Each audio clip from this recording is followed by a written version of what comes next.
So 11 members of the Oath Keepers group are now indicted for participating in a seditious conspiracy. Let's talk about the law, let's talk about the facts, and then let's talk about how Donald Trump's conduct and crimes flow through all 48 pages of this criminal indictment. Because justice matters.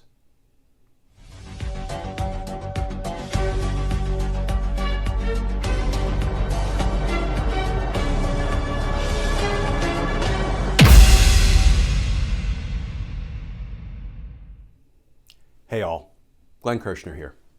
Seditious conspiracy. 11 members of the Oath Keepers organization were just indicted for the crime of seditious conspiracy, which is essentially the attempted violent overthrow of the United States government. Let's take a few minutes today to talk about 1, the law of seditious conspiracy, 2, the facts contained in the 48-page indictment that was just unsealed yesterday, and 3, how Donald Trump's conduct permeates everything in that 48-page indictment. But let's start with the law.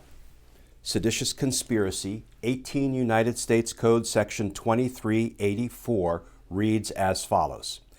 If 2 or more persons in any state or territory or in any place subject to the jurisdiction of the United States conspire to overthrow, put down, or destroy by force the government of the United States, or to levy war against the United States, or to oppose by force the authority of the United States, or by force to prevent, hinder, or delay the execution of any law of the United States, or by force to seize, take, or possess any property of the United States, contrary to the authority thereof, they shall each be imprisoned for not more than 20 years.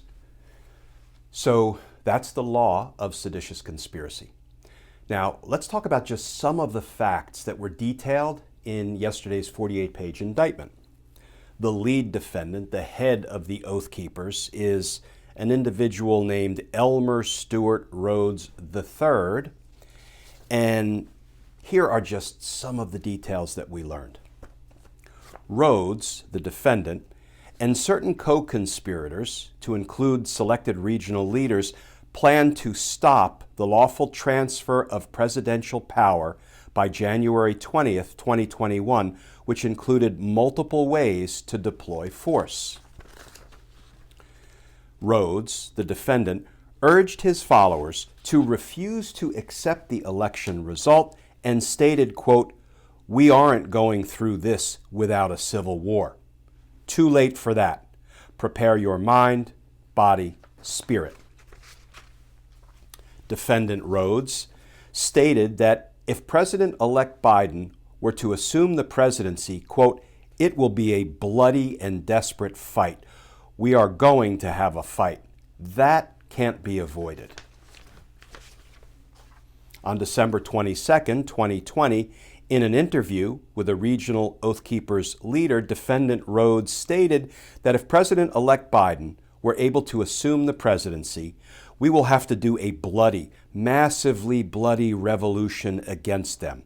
That's what's going to happen.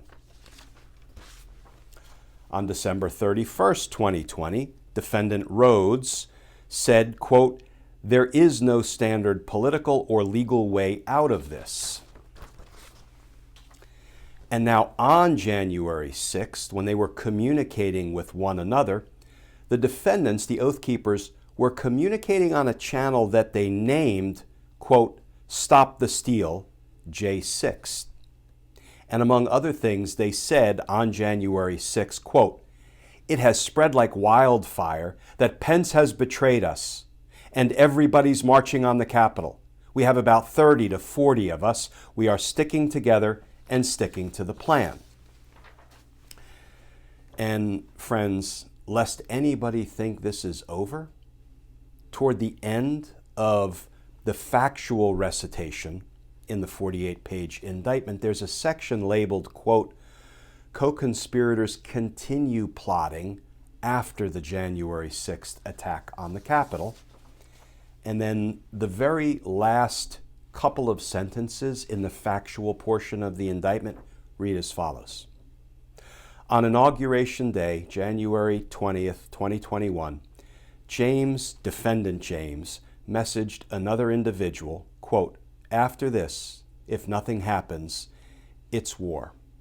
Civil War 2.0.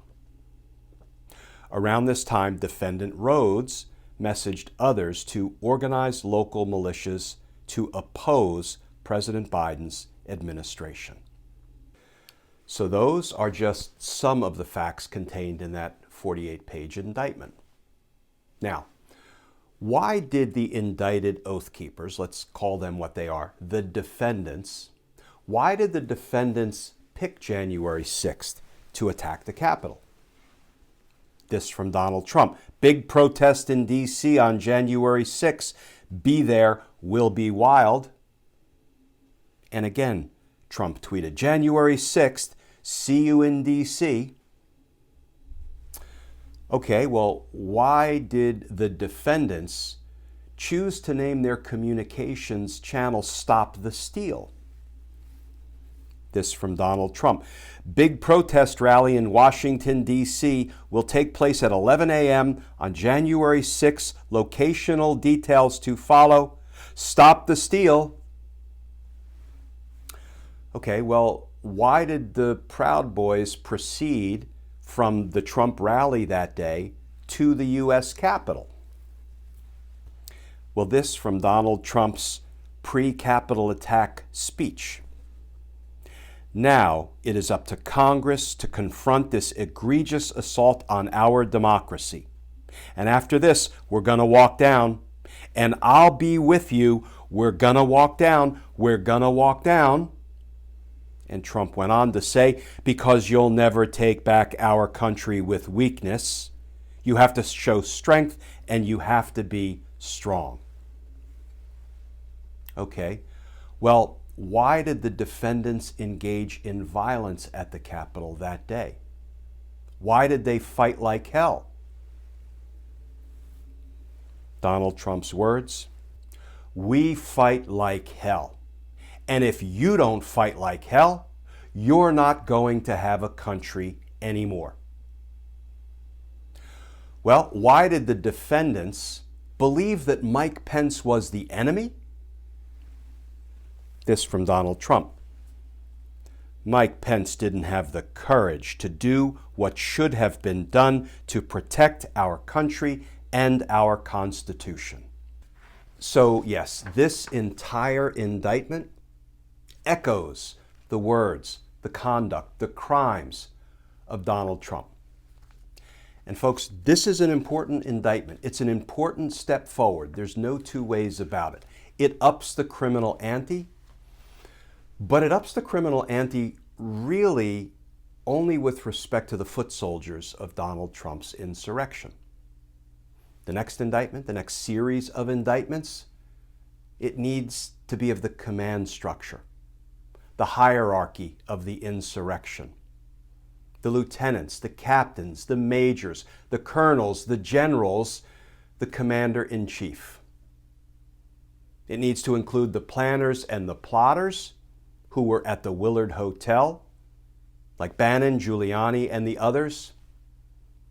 It needs to include the lawyers who drafted treasonous memos and letters, like John Eastman and Jeffrey Clark. It needs to include the inciters of the insurrection on January 6th, Don Jr., Mo Brooks, and the others who spoke at the pre-Capitol attack pep rally. It needs to include any politician who gave reconnaissance tours prior to January 6th. And let's not forget, it needs to include the members of the cover-up caucus, the politicians who are presently covering up Donald Trump's crimes. Meadows, Jordan, Perry, and McCarthy. All of those folks need to be held accountable as well. because justice matters. Friends, as always, please stay safe, please stay tuned, and I look forward to talking with you all again tomorrow.